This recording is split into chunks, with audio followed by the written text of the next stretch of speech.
مرة أخرى مرحبا بكم معايا في الموضوع ديال اليوم، وبغيت نستغل الفرصة باش أنني نهنئ لكم رأس السنة الجديدة. الله يدخلها علينا وعليكم باليمن والبركات، وكنتمنى من الله أننا نحاول ما أمكن أننا نصححوا الأخطاء اللي وقعنا فيها سابقا. وعلاش لا أن هذا اليوم هذا اللي هو رأس السنة أن يكون واحد الوقفة تأمل باش اننا نقيموا انفسنا، اننا نشوفوا اشنو الحوايج اللي درنا زوينه، الحوايج اللي ما درناهاش زوينه. بمعنى اخر انه وقفه في راس السنه الجديده، علاش لا تكون وقفه تامليه اكثر من ما هو احتفاليه. الموضوع ديال اليوم الاخوان اللي بغيت نناقش معكم واللي كيفرض راسو، لان هذه المواضيع كتكثر دائما في مثل هذا الوقت من السنه. كيكثروا الفيديوهات اللي كيتحدثوا عن الحلال والحرام في الاحتفالات براس السنه الى غير ذلك. بمعنى كاين الناس اللي كيهنئوا طريقه الاحتفال كذلك من دوله الى اخرى. بغيت ندردش معكم بالضبط في هذا الموضوع. شوفوا معايا هذا الشيخ اشنو كيقول. كيف لأمة محمد صلى الله عليه وسلم أن تحتفل؟ كيف تحتفلون؟ أتحتفلون؟ نهاية العام الميلادي، البعض من الشباب يبدأ يحتفل هابي عيد، عيد سعيد، ويضع كلمات وتشير. أتدري إيش معناها؟ أن تضع القرآن تحت الأرض وتضع الإنجيل فوق رأسه. بهذه الكلمات التي تشعل فيها الأضواء، بوناني، وهذه الطرطات، وهذا الأنواع من الحلوى التي تصمم خصيصا لتلك الليلة، وهذا الديك الرومي الذي لا يذبح إلا في هذه الأيام، وهذه الفواكه التي يعتاد بعض المسلمين على شرائها في بداية العام، وهذه الليالي التي يراد. هنا بغيت غير نشير لواحد النقطة، بغيت نستغل هذه الفرصة باش أنني نشرح واحد المسألة. بالنسبة للمسيحيين كيعتمدوا على عندهم عيدين، بمعنى كنهضروا على 25 من ديسمبر اللي هو بالعربية كما كنقولوا له عيد الفصح، أو كما كيعتبروه هما عيد مولد ديال المسيح. وكاين الاحتفال برأس السنة اللي كيكون في واحد يناير، بمعنى ان هناك عيدين. بالنسبه لي انا الاخوان كيفاش كنشوف هاد العيدين بجوج، باش من على ضوءهم انني ندخل لكم في الموضوع بالضبط اللي باغي نناقش. العيد الاول اللي هو عيد الفصح، او لا كما كيسميوه مثلا في اسبانيا النافيداد او الكريماس او بزاف الاسماء عنده في دول اخرين، هو عيد ديني اللي كيحتفلوا به بالمولد بين قوسين ديال ابن الرب او الرب كما كيسميوه سيدنا عيسى، وحاشا لله ان يكون لله ولدا. ولكن هنا بغيت غير نذكر بواحد المساله، ان هذا احتفال ديني، لا يختلف اثنان على انه محرم دينيا انني نحتفل معه بهذا العيد هذا، باعتباره ديني وباعتباره ان فيه مجموعه ديال الشرك بالله، بمعنى انهم ناس اللي يحتفلون بشي حويجات اللي الاسلام بريء منها. هذه نقطه واضحه، هذه لا اختلف مع الفقهاء في هذه النقطه. ثانيا غير واحد الاشاره هنا، ان الاغلبيه ديال الناس ديال العلماء حددوا، العلماء المسلمين هضروا على ان زيف اليوم ديال الميلاد ديال المسيح ابن مريم، لان اكدوا من خلال ايات قرانيه بان هذا اليوم هذا اللي هو 25 ديسمبر راه يوم مزيف، وماشي هذا هو المولد ديال سيدنا عيسى. علاش كنعتمدوا اغلبيه ديالهم اعتمدوا على الايه ديال ان يقول الله تعالى وهزي اليك بجذع النخله يتساقط عليك رطبا جانيه، يخاطب مريم انها تهز الجذع ديال النخل باش يطيح عليها التمر، باش يساعد الاكل ديال التمر، معروف انه كيساعد في المخاض. التمر الاخوان كما كيعرف الاغلبيه فيكم كيكون في اواخر شهر 8 وبدايه شهر 9، بمعنى ما كيوصلش في النخل، ما كيوصلش شهر ديسمبر او ل 25 ديسمبر. هذا الدليل اللي كيعتمدوا عليه. ما بغيتش نخوض بزاف في هذا الامر هذا. رأس السنة، عيد رأس السنة أو الاحتفال برأس السنة، بالله عليكم واش ما كيبان لكمش واحد التناقض صارخ انك كتجي انت مثلا حياتك كلها بالسنة الميلادية، بزيفها حتى ان نقولوا راه ماشي داك هو اليوم ديال الميلاد ديال المسيح، حتى الزيف ديال السنه الميلاديه، ولكن نحن كنأرخوا بهذه السنه هذه. راه واصلين لواحد الدرجه انك تقدر تسول اي انسان مسلم حاليا، اغلبيه ما كنعممش طبعا، على اش من سنه عربيه هذه، كيقول لك ما نعرفش. والشيخ من الشيوخ كتقول له اش من سنه عربيه هجريه، كيقول لك ما نعرف، ما كيعرفش. ولكن حيت كيجي الاحتفال بهذه السنه الجديده كيدخل في التحريم، لا واه حرام علينا لو ما نقلدوش النصارى.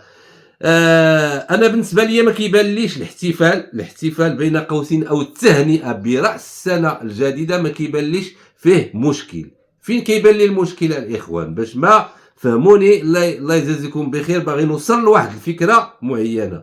هي احنا المسلمين عندنا عيدين معروفين، بمعنى انه كاين عيد الفطر وعيد الاضحى، عيدين جوج، ما عندناش ثلاثه.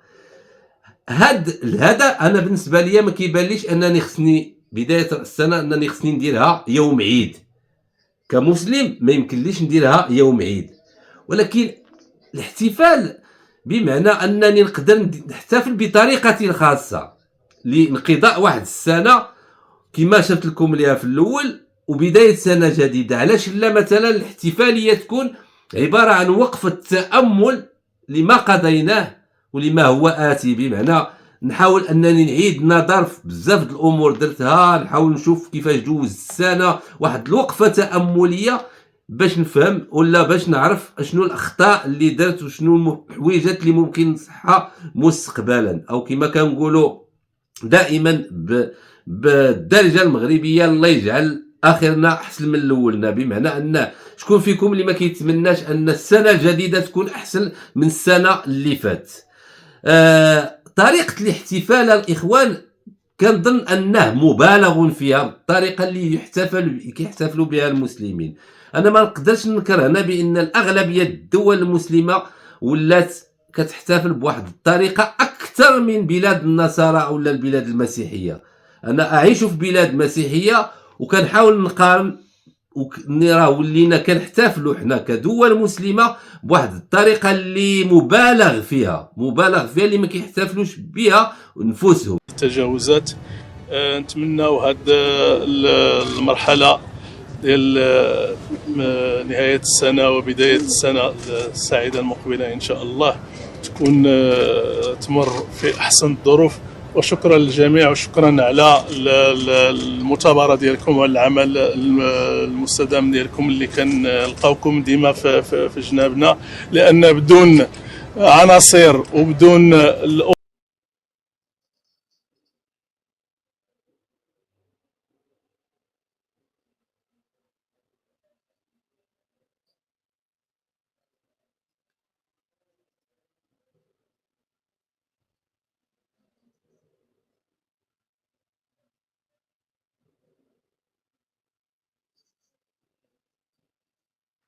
انا شاربه ناشطه بحالي بحال كاع الناس.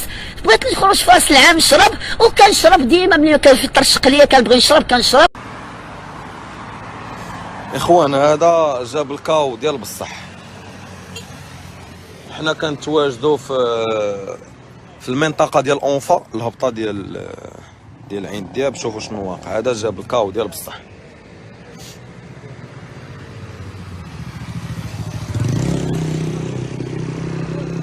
سكران جاب الكاو.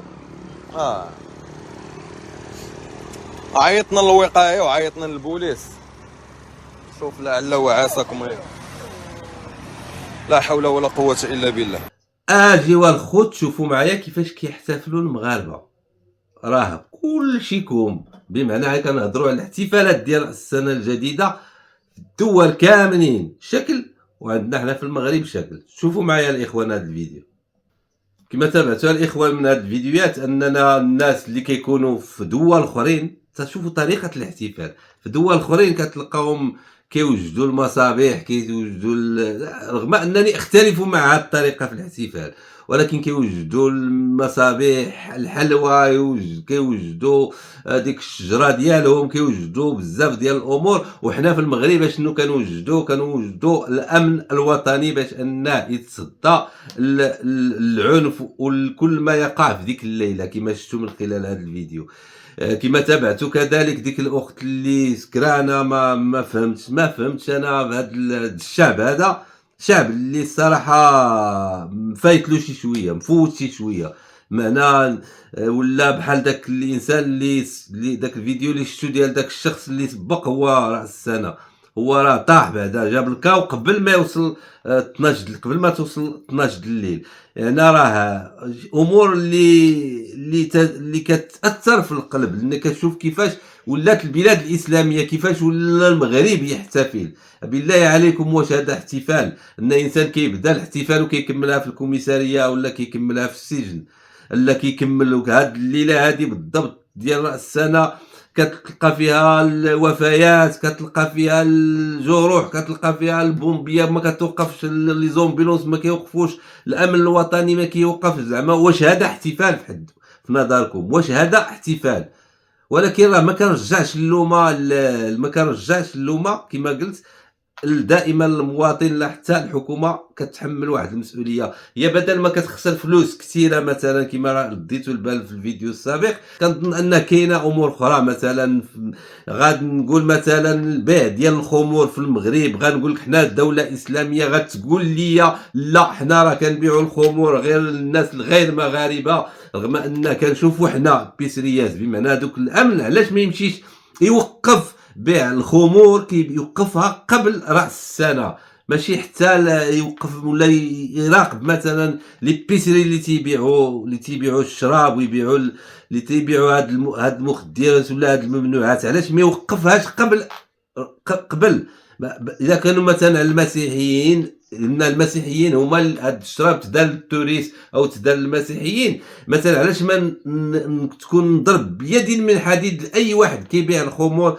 للمسلم. واحد النقطه اخرى هي اللي بغيت نثير في هذا الباب، هي المساله اللي كانت مؤخرا في البرلمان. بالله عليكم واش ما كتشوفوش دابا، ما كتشوفوش التاثير ديال هاد القرارات من هذا النوع دابا في هذا الوقت بالضبط؟ مؤخرا البرلمان بغرفته صادق على الزياده في الضرائب ديال كل المواد الغذائيه، ولكن امتنعوا على الزياده في الضرائب اللي كتهم الخمور. علاش؟ قال لك شوف حتى السبب اللي عطاو، قال لك ما يمكنش يزيدوا في الضرائب. علاش؟ لان المواطن الا زدنا الضرائب ديال الخمور غادي يغلى الشراب، اذا غيلتجئ للمحيا، والمحيا مضره بالصحه ديال المواطن. شوفوا المنطق باش كيفكر البرلمان ولا كيفكروا هاد المنتخبين اللي صوتنا عليهم. هي راه سهله، انك الا بغيتي تحيد واحد الداء كتحيدو من الجدر، هذه معروفه. ان بغيتي تحيد لواحد المرض كتحيدو من الجدر ديالو باش ما كيتكررش، ماشي حتى تخلي لذاك المرض انه يسود عاد كتبقى تجتلي اولا تبقى تعمر لي السجون وتعمر السبيطارات بالضحايا ديال السنه. الاخوان انا بالنسبه لي شخصيا كيبان لي احسن احتفال هو انني نكون حدا وليداتي، انني ندوز نجلسوا نهضروا على راس السنه، على سنه كيفاش دازت، وعلى هذه السنه واش عندنا شي حاجه مستقبليه باغي نديروها او الى غير ذلك. علاش لا؟ ممكن تكون حلوه ولا يكون واحد الاكله متميزه، ماشي مشكل، انا ما كنشوفش فيها واحد الباس، ولكن باش نخرج وان نشرب ونغوت ونقدا حوايج اللي لا تمارس في هاد الدول اللي خصها تحتفل براس السنه، ما كتلقاش فيها هاد المناظر هادي. كتلقى ناس ممكن شاربين ولكن ما كيوصلوش لهاد الدرجه هادي، ما كيوصلوش. لنا هنا راه خصنا نعيدوا النظر في الثقافات ديالنا، خصنا نعيدوا النظر في التفكير ديالنا الاخوان. راه هاد الامور هادي راه كل راس سنه كنشوفوها. بمعنى اخر باش نختم الاخوان هذا الفيديو، انا ماشي هنا باش غنحلل ولا نحرم، ولكن لا، انا اختلف مع الفقهاء اللي كيهضروا على تحريم التهنئه، لان انا شخصيا مثلا راه ماشي من تربيتي انني عايش مثلا في دوله اوروبيه غادي يجي واحد يقول لي فيليس فيستا مثلا انه يبارك لي العيد او لا هذا الاحتفال هذا وما نجاوبوش، بمعنى ان من واجبي او من تربيتي مثلا بالخصوص في هاد السنه هذه كيقول لي فيليسانيو او لا كيقول لي المهم بوناني كما كنقولوا بالفرنسي، الاجابه نقدر نجاوبو ونقول له بوين فيستا، بمعنى واحد العطله سعيده. بمعنى بالنسبه لي انا كنوي بها انه في عطله، علاش لا؟ ولكن باش ما نوصلش للدرجه تقول لي لا ما خصكش تهنئوا او لا خصكش تجاوب على التهنئه لان قلت الادب او قلت الصواب. حنا هنا ضروري انني اتعايش مع، اول حاجه ماشي في بلادي، ثاني حاجه انني الواجب ديالي انني نتعايش مع هاد الناس اللي كنعيش معاهم، ماشي انني نحتفل معاهم ولكن على الاقل في التهنئه انني نرد عليهم او لا، علاش لا نبارك لهم مثلا هاد العطله او لا هاد الاحتفال هذا. اللي كنختلف فيه هو طريقه الاحتفال، ما خصوش يكون مبالغ فيها، ما خصنيش انني نحاول نقلد النصارى في داك الشيء بالضبط اللي كيديروا، انني مثلا في داك الاحتفال ديال العيد ديال المولد ديال المسيح اللي هو 25 هذاك نحاول ما امكن انني نتجاوزه، وكنظن ما كاينش مشكل لانه شحال من واحد فينا كيحتفل بالسنه الامازيغيه، ما السنه الامازيغيه مثلا ولا صيني كيحتفل بالسنه الصينيه الى غير ذلك من السنوات، فين كاين الاشكال؟ هذا ما هو الا حسابات رقميه اللي ممكن انها كتحسب بها بانك دوزتي واحد العام، وانك العام راك داخل في واحد العام جديد كتحاول تشوف انك كيفاش تكون فيه من احسن. والسلام عليكم ورحمه الله تعالى وبركاته.